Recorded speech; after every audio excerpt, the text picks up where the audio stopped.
to one and all. So previously we will discuss about what is data analysis and what is the difference between data analysis and data analytics, and why we can use in Python.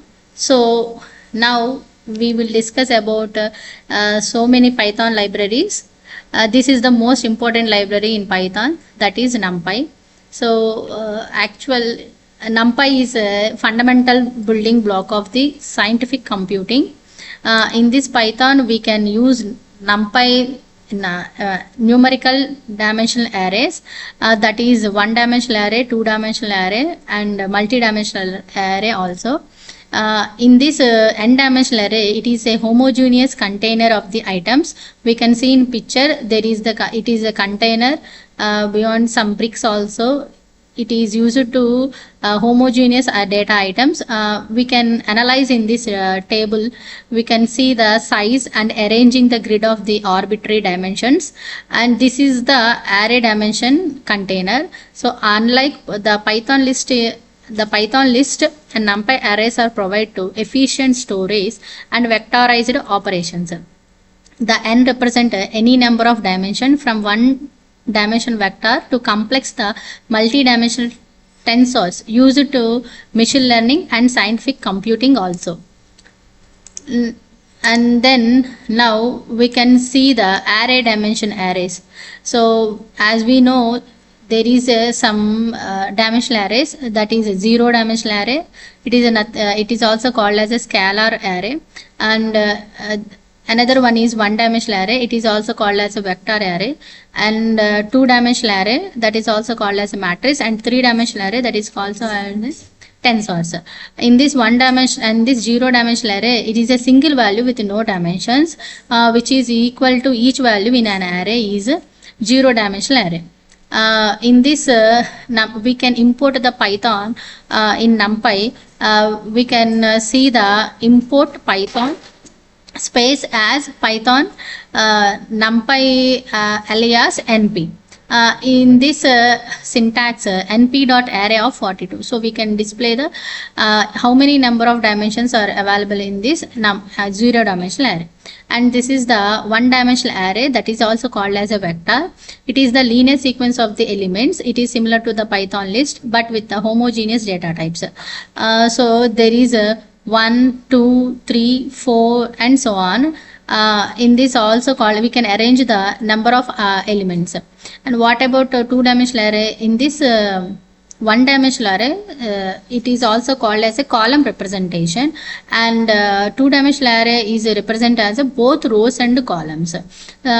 In this row we can see the 1, 2 and this column or 3, 4. It is also called as a 2 by 2 matrix. This is the rectangular grids of the elements with rows and columns, and it is the fundamentals of the linear algebraic operations.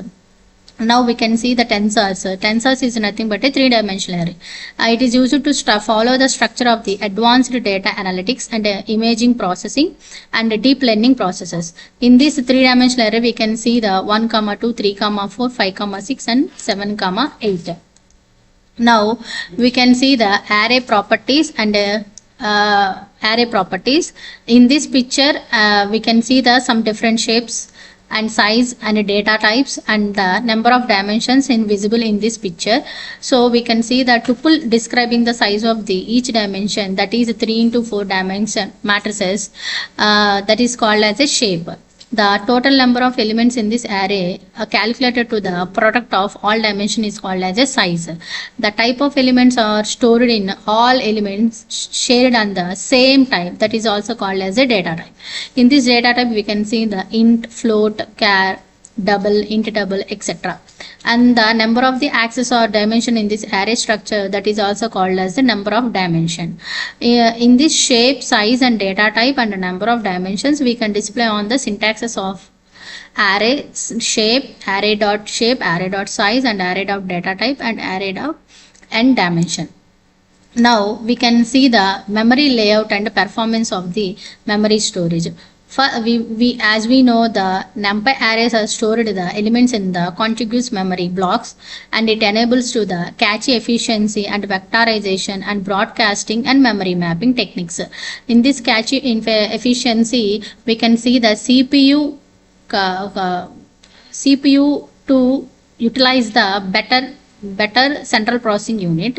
And this vectorization we can see the sigmoid operations of the modern processors, and the broadcasting is a efficient element to wise the operations. In the memory mapping, it is directly converted into file to memory and memory to file operations. This designs makes the NumPy arrays is 10 to 100 times faster than the Python list for the numerical operations. And we can see in this picture, we can see the memory, we can see the data, and we can see the CPU, and we can see the memory and the contiguous bits, and we can see the cache memory. Now we can see the array creation methods. In this array creation, there are the 4 types, that is list and zeros and ones, range, random arrays. In this list, we can see the total number of how many number of elements are displayed in this list, and zeros and ones we can see the zeros and ones and full of numbers representation. In this range, we can see the how many elements are stored in this range and how many elements are displayed on the array size. And in this random array, we can see the random number generation, that is normal or radiant elements generations. Now we can see the array indexing and slicing, and we can see the broadcasting. It is also called as the game changer of this NumPy array. It is also performing some operations of the array with different shapes, that is shape alignment, that is dimension explanation, expansion, that is element wise operations. In this shape alignment, we can see the alignments of the array shapes for the trailing dimensions. And this dimension expansion, it is array with a size 1, and it is any dimensions or stretch to match. And now the element wise operations are applied the element wise across the broadcasting array. In this broadcasting array, we can operation the array scalar matrices without explicit loop, maintaining the both performance and code clarities. Thank you.